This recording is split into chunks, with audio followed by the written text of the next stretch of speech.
খাওয়া যায়, কোনো সার বিষ দেওয়া হয় না। আসসালামু আলাইকুম। আমরা একটা মালটার বাগানে আসলাম একটা ভিডিও নিতে। এটা হলদিবাটা চৌরাস্তা থেকে একটু পূর্ব দিকে। এটা হলো এই বাগানটাকে দেখে ভালোই লাগলো। প্রচুর মালটা, এক একটা গাছে দেখলাম প্রচুর। গাছটা ছোট কিন্তু মালটা পর্যাপ্ত পরিমাণ আছে। তো অবশ্যই এরা পাইকারি বিক্রি করে।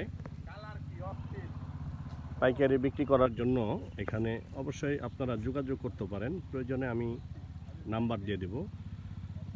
আপনার নাম্বারটা পেলে মালিকের সাথে যোগাযোগ করতে পারবেন। এখানে যে দেখতে পারতেছেন, আমরা দেখাইতে পারতেছি না, প্রচুর এরিয়া। হ্যাঁ, তো এখানে প্রতিনিয়ত তারা মনে হয় একটানা 6 মাস বিক্রি করে। এখানে কোনো সার বিষ নেই। আমরা যতটুকু জানতে পারলাম, অনেকে কেমিক্যাল দেয় পাকানোর জন্য, লাল হওয়ার জন্য। এখানে ওই কোনো প্রক্রিয়া দেখলাম না। এখানে এই যে পরিমাণ মালটা আছে তাতে করে পাইকারি অনেকেই নিয়ে যায়। তারা বাগানটুকু দেখতে পাচ্ছেন, একটা ছোট্ট গাছ, এই যে দেখতে পাচ্ছেন এই গাছটা, এই যে 3 ফিট, এই 3 ফুট লম্বা হওয়ার একটা গাছে এই যে দেখেন কি পরিমাণ মালটা। এই যে দেখতে পাচ্ছেন, তো আমার ভয় লাগতেছে।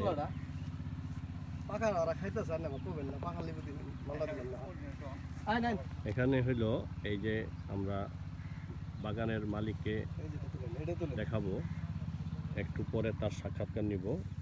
তো একটা এই যে 3 থেকে 4 ফিট একটা গাছের ভিতরে, তো মাশাআল্লাহ পর্যাপ্ত পরিমাণ মালটা দেখতে পাচ্ছেন। এখানে কোনো এডিট করা না, সরাসরি আমরা ভিডিওতে দেখাইতেছি। সরাসরি দেখতে পাচ্ছেন। আমি একটা গাছটি দেখতে পাচ্ছেন প্রচুর, তো মাশাআল্লাহ ভালো। এই একটা গাছকে আমি ঘুরে দেখাইতেছি। এই যে দেখেন, তো কেমিক্যাল ছাড়া যেহেতু সরাসরি খাওয়া যায়, কোনো সার বিষ দেওয়া হয় না। তো এখানে মালটার সাইজও মোটামুটি ভালো এবং মোটামুটি মিষ্টি। এরকম মিষ্টি অনেকে কমই হয়। অনেক বাগানই দেখা যায় যে মিষ্টি হয় না, টক হয়। কিন্তু এই বাগানের মালটাগুলি আমার কাছে ভালোই লাগলো, মোটামুটি মিষ্টি।